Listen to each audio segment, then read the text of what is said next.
ಬಹಳ ಮುಖ್ಯವಾಗಿ ಕಾಂಗ್ರೆಸ್ ಸರ್ಕಾರಕ್ಕೆ ಚುನಾವಣೆಯನ್ನು ಮಾಡುವಂತ ಉದ್ದೇಶ ಪ್ರಾರಂಭದಲ್ಲೂ ಇಲ್ಲ. ಮೊದಲು ಇದ್ದಂತ ಡಿಲಿಮಿಟೇಷನ್ ಈಗಾಗಲೇ ನಿಗದಿಯಾದಂಥ ವಾರ್ಡ್ಗಳನ್ನು ತಿರ್ಗಾ ಡಿಲಿಮಿಟೇಷನ್ ಮಾಡಿ ಹೊಸ ಪ್ರಸ್ತಾವನೆಯನ್ನು ಕೊಟ್ಟರು. ತದನಂತರ ಹೊಸ ಕಾಯ್ದೆಯನ್ನು ತಂದು ವಿಂಗಡಣೆಯನ್ನು ಮಾಡಿ ಅದನ್ನು ತಡ ಮಾಡಿದ್ರು. ಈಗ SIR ಕಾರಣವನ್ನು ಒಡ್ಡು ಎಲೆಕ್ಷನ್ ಮುಂದಾಕ್ಲಿಕ್ಕೆ ಸುಪ್ರೀಂ ಕೋರ್ಟ್ನಲ್ಲಿ ಅರ್ಜಿಯನ್ನು ಸಲ್ಲಿಸಿದ್ರು. ಅದು ಪುರಸ್ಕಾರ ಆಗಿದೆ. ಆದರೆ ಈ ಸಂದರ್ಭದಲ್ಲಿ ಕಷ್ಟ ಇದೆ, ಒಪ್ಕೊಳ್ಳಲ್ಲ. ಆದರೆ ಬೇರೆ ಇದ್ರ ಮುಂಚೆ ಚುನಾವಣೆಯನ್ನು ಮಾಡಲಿಕ್ಕೆ ಸುವರ್ಣ ಅವಕಾಶ ಇತ್ತು. ಆ ಅವಕಾಶಗಳನ್ನು ಬಳಕೆನ ಮಾಡದೆ, ಚುನಾವಣೆಯನ್ನು ನಡೆಸದೆ, ಪ್ರಜಾಪ್ರಭುತ್ವಕ್ಕೆ ವಿರುದ್ಧವಾಗಿ, ಜನವಿರೋಧಿಯಾಗಿ, ತಮ್ಮ ಸ್ವಾರ್ಥಕ್ಕಾಗಿ ಕಾರ್ಯವನ್ನು ಮಾಡ್ತಿರೋದು ಕಾಂಗ್ರೆಸ್ ಸರ್ಕಾರ.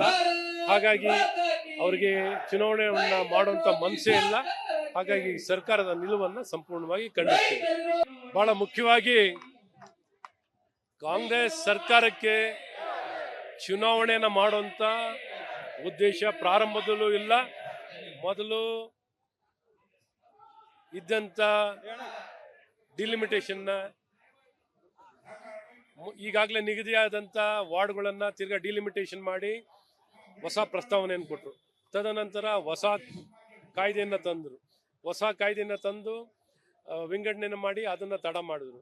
ಈಗ SIR ಕಾರಣವನ್ನು ಒಡ್ಡು ಎಲೆಕ್ಷನ್ ಮುಂದಾಕ್ಲಿಕ್ಕೆ ಸುಪ್ರೀಂ ಕೋರ್ಟ್ನಲ್ಲಿ ಅರ್ಜಿಯನ್ನು ಸಲ್ಲಿಸಿದ್ರು. ಅದು ಪುರಸ್ಕಾರ ಆಗಿದೆ. ಆದರೆ ಈ ಸಂದರ್ಭದಲ್ಲಿ ಕಷ್ಟ ಇದೆ, ಒಪ್ಕೊಳ್ಳಲ್ಲ. ಆದರೆ ಬೇರೆ ಇದ್ರ ಮುಂಚೆ ಚುನಾವಣೆಯನ್ನು ಮಾಡಲಿಕ್ಕೆ ಸುವರ್ಣ ಅವಕಾಶ ಇತ್ತು. ಆ ಅವಕಾಶಗಳನ್ನು ಬಳಕೆನ ಮಾಡದೆ, ಚುನಾವಣೆಯನ್ನು ನಡೆಸದೆ, ಪ್ರಜಾಪ್ರಭುತ್ವಕ್ಕೆ ವಿರುದ್ಧವಾಗಿ, ಜನವಿರೋಧಿಯಾಗಿ, ತಮ್ಮ ಸ್ವಾರ್ಥಕ್ಕಾಗಿ ಕಾರ್ಯವನ್ನು ಮಾಡ್ತಿರೋದು ಕಾಂಗ್ರೆಸ್ ಸರ್ಕಾರ. ಹಾಗಾಗಿ ಅವರಿಗೆ ಚುನಾವಣೆಯನ್ನು ಮಾಡುವಂಥ ಮನಸ್ಸೇ ಇಲ್ಲ. ಹಾಗಾಗಿ ಸರ್ಕಾರದ ನಿಲುವನ್ನು ಸಂಪೂರ್ಣವಾಗಿ ಖಂಡಿಸ್ತೀವಿ.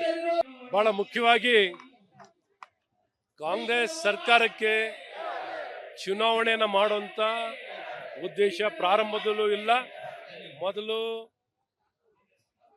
ಇದ್ದಂಥ ಡಿಲಿಮಿಟೇಷನ್ ಈಗಾಗಲೇ ನಿಗದಿಯಾದಂಥ ವಾರ್ಡ್ಗಳನ್ನು ತಿರ್ಗಾ ಡಿಲಿಮಿಟೇಷನ್ ಮಾಡಿ ಹೊಸ ಪ್ರಸ್ತಾವನೆಯನ್ನು ಕೊಟ್ಟರು. ತದನಂತರ ಹೊಸ ಕಾಯ್ದೆಯನ್ನು ತಂದು ವಿಂಗಡಣೆಯನ್ನು ಮಾಡಿ ಅದನ್ನು ತಡ ಮಾಡಿದ್ರು.